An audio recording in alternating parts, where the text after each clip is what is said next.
Voyage et découverte dans l'univers fantastique de la santé, c'est ce que nous avons donc de meilleur à vous offrir. Chers amis ou téléspectateurs, bienvenue sur la chaîne Afrique Santé. Je suis Fabrice Kouassi et je vous donne rendez-vous dans quelques instants.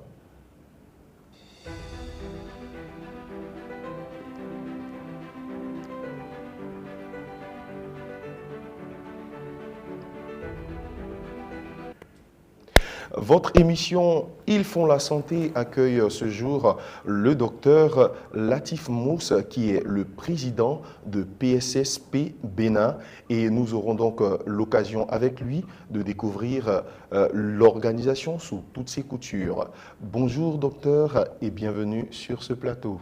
Bonjour monsieur le présentateur Kouassi Fabrice. Merci de me recevoir vraiment sur ce plateau d'Afrique Santé. Merci, c'est bien prononcé. Nous sommes vraiment tout honorés de votre présence. Aujourd'hui, nous parlons donc avec vous de PSSP Bénin. Nous voulons vraiment découvrir plus ample sur cette organisation, la raison de son existence et tout ce qu'il y a autour. Nous allons vous donner déjà la parole pour que vous puissiez éventuellement nous faire la genèse de votre institution. Merci beaucoup, monsieur Fabrice. Disons Fabrice tout court. Moi, mon nom, c'est Moussou Latif. D'accord. Ça suffira, tout le reste.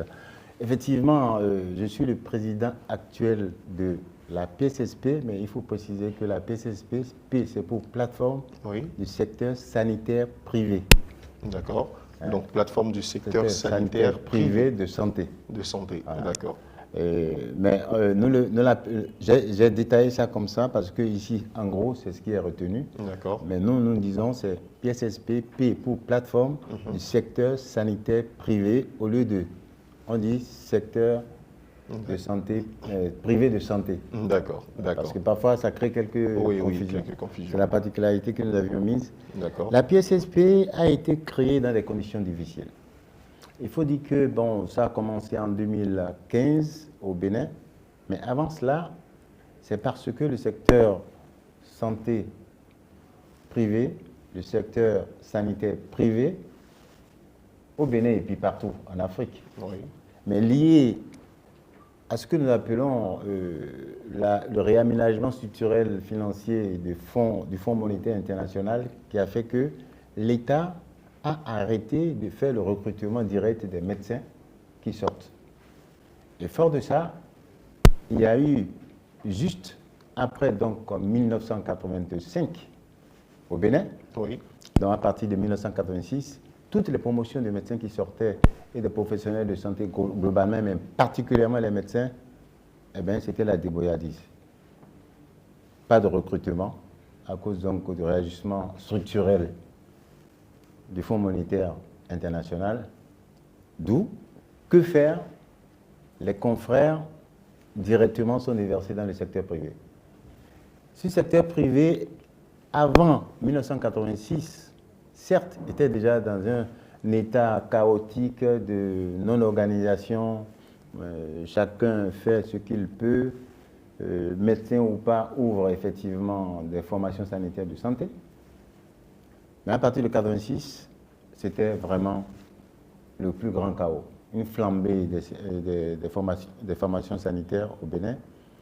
Et de 1986 jusqu'en 2015, mais c'est le PTF. Et puis quand on parle de partenaires techniques financiers, c'est l'USAID qui a vraiment incité les acteurs du secteur privé à se dire, attendez, on a fait une première étude, Sarah, qui faisait le point en disant que, c'est vrai, nous avons plein de formations sanitaires privées qui sont installées, et grâce à cette étude, qui était la toute première pour faire le point du nombre de structures dans le système privé et l'offre des soins donnés par ces structures, nous dépassons largement les structures publiques et surtout le secteur privé, l'offre de soins par rapport au secteur public était autour de 64%. Oula. Et fort de ça, sur toujours le leadership des premiers des pionniers, des premiers et vraiment pionniers de la plateforme du secteur sanitaire privé et avec le soutien de l'USAID, la plateforme du secteur sanitaire privé a été mise sur les rails en 2015. Et cela a insufflé un autre élan dans le secteur privé.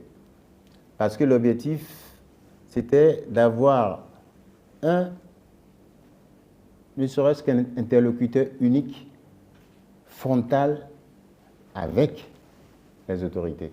Ce n'est pas chose facile quand, depuis 1960 jusqu'à 2015, on a évolué comme ça, sans organisation interne, où il y avait vraiment des formations qui se sont installées de manière illégale, chaotique, sans normes, sans vraiment vision de réaménagement structurel au niveau vraiment des formations sanitaires du secteur privé. La plateforme du secteur sanitaire privé a effectivement orienté cette vision. La première vision, c'est de voir comment ne serait-ce qu'assainir. Et là, cet assainissement ne s'est pas fait tout seul. Ça s'est fait avec les autorités. Je vais y revenir.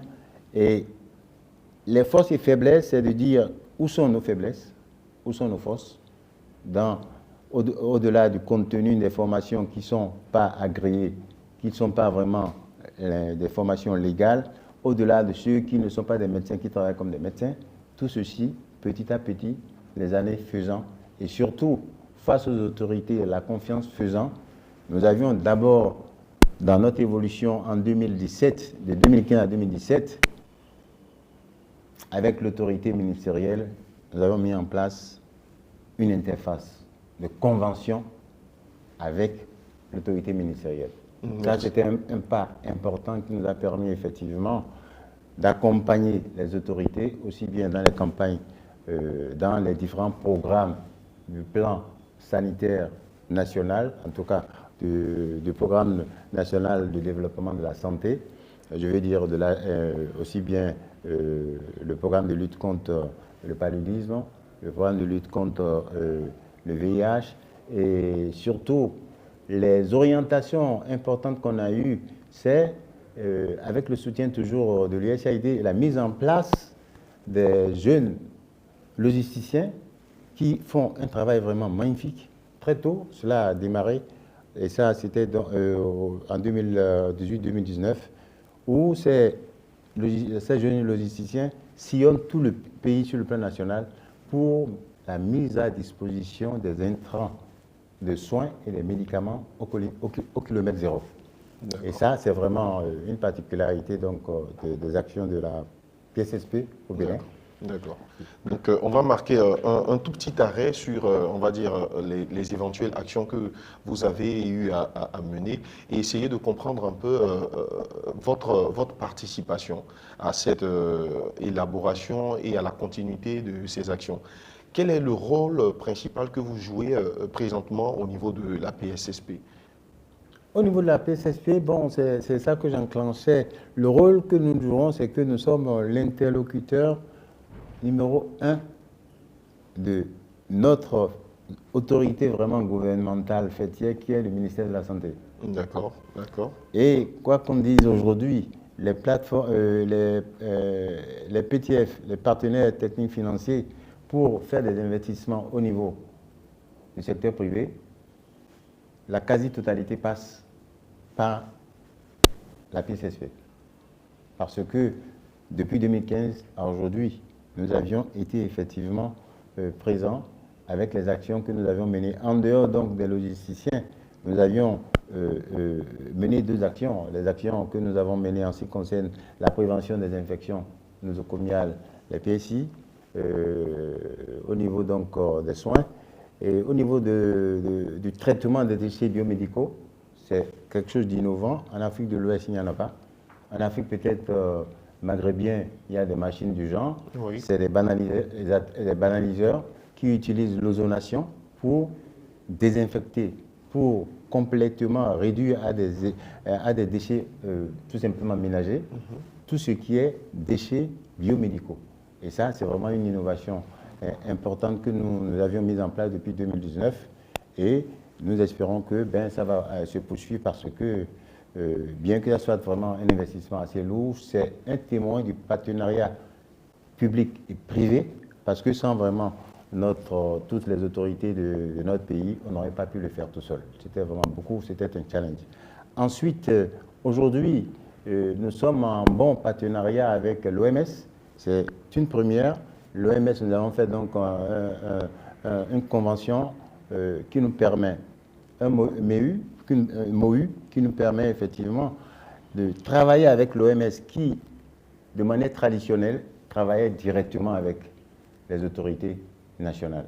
Donc nous avons commencé et ça nous permettra de renforcer dans la durabilité ce projet vraiment important, mais qui est dans une période de fragilité, dans la continuité et dans l'amélioration de la continuité. Ce projet, c'est celui des jeunes logisticiens qui jouent un rôle plus qu'important, parce que quand on parle effectivement de pouvoir mettre les antipaludéens jusqu'au niveau communautaire, et quand on parle de niveau communautaire, ce n'est pas facile, c'est de quitter vraiment le central, aller vraiment vers le bas peuple. Oui. Et par rapport à ça aussi, nous avons une organisation des jeunes médecins communautaires. Ça, nous l'avons initié parce que... Qui est directement affilié à la PSSP.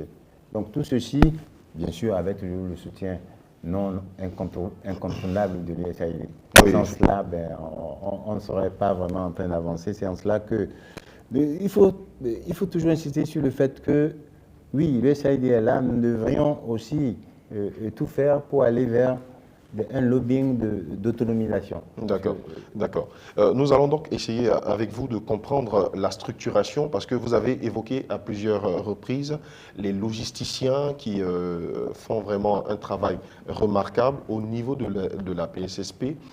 Quelle est donc cette structuration qui vous permet éventuellement d'établir cette relation gouvernementale et de ramener donc cette politique nationale sanitaire au niveau des populations les plus basses. Donc, essayez de nous expliquer un peu cette structuration interne de la PSSP qui vous permet donc de fluidifier ces actions-là.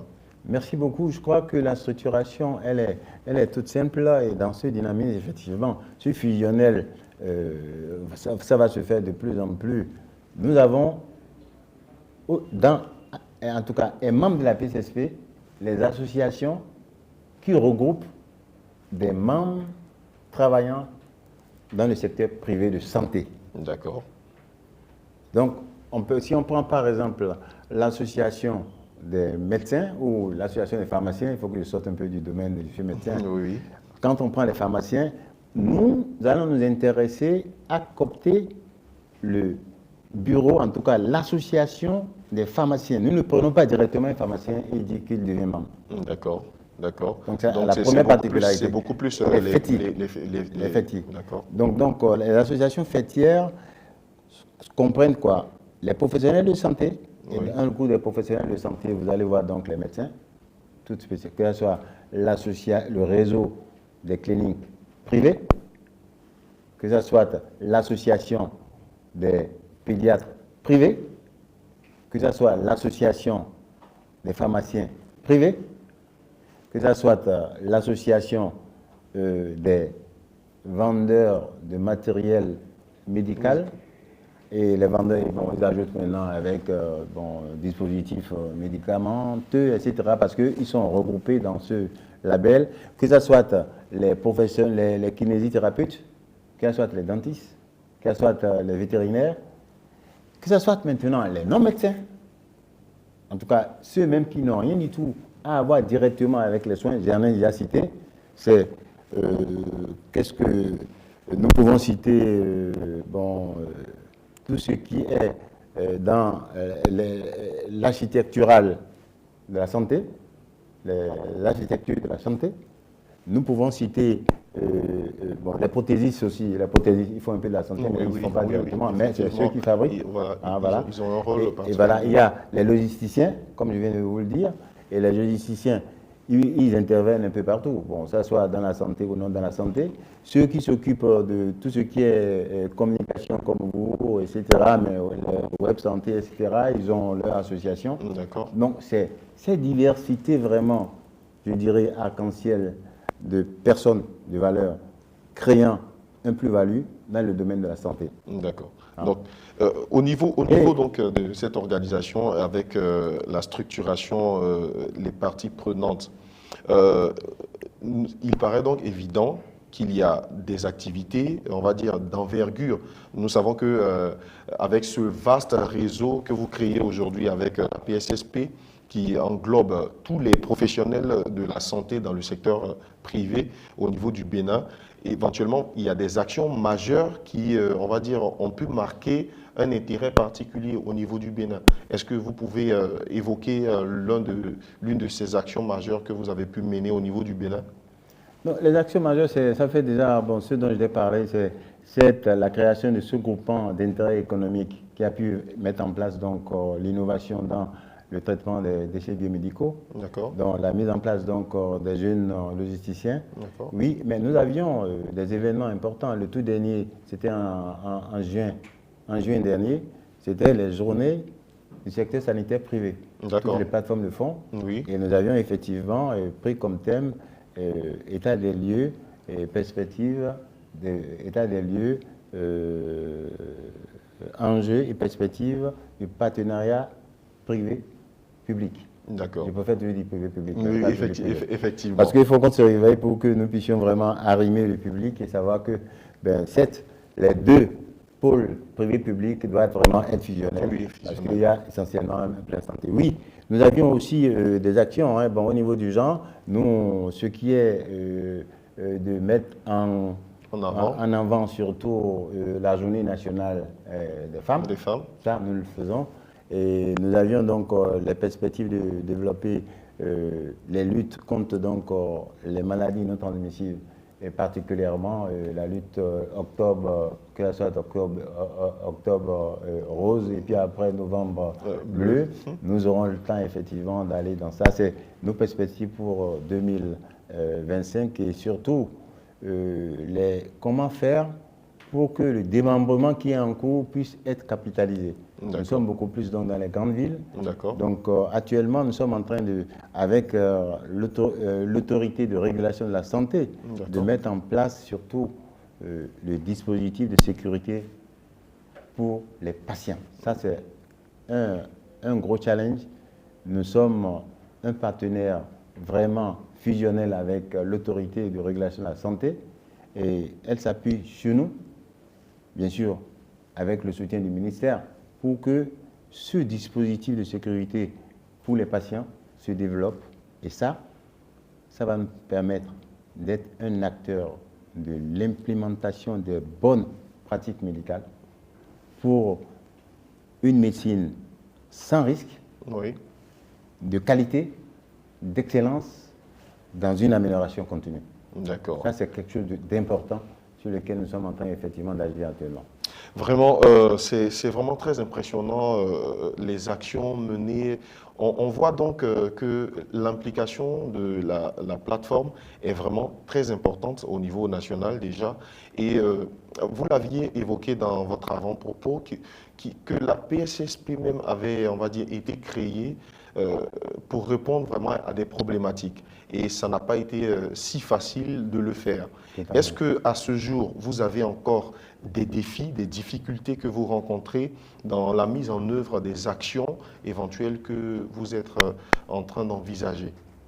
Oui, les difficultés sont toujours de là. Il n'y a pas de vie sans difficulté. C'est évident que comment arriver et notre envie de faire en sorte que dans la cartographie de la représentation des privés, nous puissions avoir une représentation de la plateforme dans ne serait-ce que tous les départements. Ça, dans la cartographie. Et avoir une idée globale de la cartographie des formations sanitaires privées. Et d'un clic, on puisse savoir que, bon, à Tchoukoutchoulan, ou non loin de Toribo-Sito, là-bas, ou n'importe où, nous avons tel nombre, effectivement, de formations sanitaires. Ça, cette cartographie, c'est un no-go pour que nous puissions continuer à suivre de près les nouvelles installations et nous puissions effectivement faire le démembrement de la PSSP dans tous les départements au besoin, au-delà effectivement des départements, dans les communes partant des représentants départementaux. Ça, c'est un challenge que nous devons vraiment faire. Le reste, c'est avec la direction exécutive sur laquelle, parce que dans l'architecture, j'ai dit, il y a l'Assemblée générale, il y a le bureau exécutif, il y a la direction exécutive, qui est quand même la direction importante de ces actions, parce que nous, il y a les visions, ceux qui vont sur le terrain, nous, on est en train de courir dans nos formations sanitaires. Hein. Effectivement. Donc, ceux qui travaillent, c'est surtout tous les membres donc, de cette direction exécutive. Sinon, en dehors effectivement du bureau exécutif que nous constituons, ne sont que, en gros, 5 membres. Tout le reste est fait franchement par la direction exécutive qui fait un travail formidable. Et les autres défis en ce qui concerne, en dehors donc de la cartographie, du démembrement vraiment dans tous les départements, voire plus, c'est comment faire pour revoir les mécanismes vraiment de financement dans le secteur sanitaire. D'accord. Nous achèverons donc, on va dire, cette émission, étant donné que nous sommes à la 5e édition du Congrès africain du tourisme médical. Nous avons débuté depuis 2 jours et nous sommes là donc, on va dire, à la clôture de ce congrès. Je veux simplement que vous puissiez donner vos impressions pour ce qui a été fait, pour les thématiques. Qu'est-ce qui a été pour vous le plus marquant?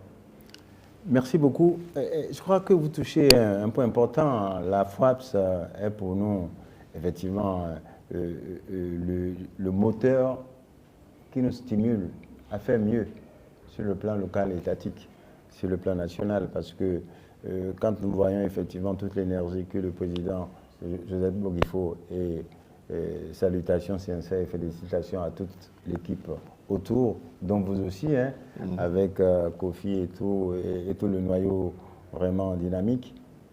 Je crois qu'il est important de savoir que cette assise ou ces jours effectivement de congrès, c'est le témoin effectivement du partenariat que nous devons mettre sur le plan national. Parce que nous avions la FOAPS qui a vraiment comme en toile d'araignée en ce qui concerne l'OAS, en ce qui concerne la CEDEAO, en ce qui concerne effectivement le partenariat Sud-Sud en allant vers la Tunisie. La Tunisie en faisant donc ce congrès de manière conjointe, cela nous amène, nous, au niveau national, à voir ce que nos membres associés peuvent faire en ce qui concerne la mutualisation des compétences. Comment faire même au-delà de ça pour que la mutualisation à l'état effectivement sous-régional, parce que quand je vois vraiment ce qui se passe, les investissements aussi bien dans les compétences pointues, il est important qu'avec effectivement la FOAPS, nous puissions continuer cet avancement dans ce genre de congrès pour réveiller les niches, bien sûr, de perspectives positives. Mais dans une perspective positive, il peut y avoir une petite niche vraiment négative qu'il faut détecter et faire en sorte que si nous créons effectivement de la médecine nucléaire ici, au Togo, au Bénin, au Burkina Faso, sur le plan national, ce que nous faisons ne va pas porter loin. Donc, comment créer des centres, effectivement, des mégapoles? Ça, je crois que c'est ce que la FOAP est en train de faire. Et certes, la Côte d'Ivoire prend le lead, mais au-delà de prendre le lead, c'est de voir ce que nous pouvons partager ensemble dans ce lead avec les autres pays qui ont aussi d'autres plus-values dans les compétences, afin que nous puissions dire sur le plan de telles compétences, allons de ce côté. Sur le plan de la production de tels médicaments, parce que si tout le monde commence à produire vraiment du paracétamol ou de l'amlodipine à gauche à droite sur le plan national, parce qu'on veut mettre en place vraiment des médicaments, je crois que ces industries, pour la consommation locale, risquent d'avoir des problèmes, sauf peut-être le géant du Nigeria qui est 250 millions, ils peuvent faire ce qu'ils veulent et encore. Excusez-moi, ce n'est pas ce qu'ils veulent. Dans la qualité et dans vraiment la pertinence, il est important parce qu'ils ont effectivement des consommateurs. Nous, nos petits pays, on n'a pas trop de consommateurs. Nous devons réfléchir pour ne pas aller vraiment dans la création vraiment des choses parce que nous voulons le faire, parce que nous avons vraiment des ressources financières tout de suite, mais nous devons faire des visions de plusieurs générations, 50 ans, 100 ans, 200 ans, pour que dans l'excellence et la durabilité de l'amélioration continue, nous puissions voir vraiment plus loin que notre génération. Vraiment, merci beaucoup, docteur. C'est vraiment tout à votre honneur. Des ambitions, en tout cas que nous souhaitons, on va dire, durables dans le temps. Vous l'aurez compris, amis téléspectateurs, lorsque vous êtes en train de profiter de vos santé, ce sont des professionnels qui s'occupent de veiller à ce que vous puissiez en bénéficier sur le long terme. C'était donc Fabrice Kouassi qui recevait le docteur Latif Mousse, directeur de la PSSP Bénin. Et donc, nous vous disons à très bientôt pour une autre édition de Ils font la santé. Ouais, président. Président, pardon. Pardon.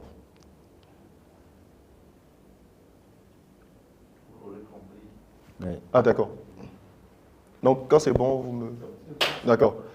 Vous l'aurez compris, chers amis téléspectateurs, pendant que vous bénéficiez de votre santé, les professionnels veillent à ce qu'il y ait des stratégies pour que vous puissiez en profiter sur le long terme.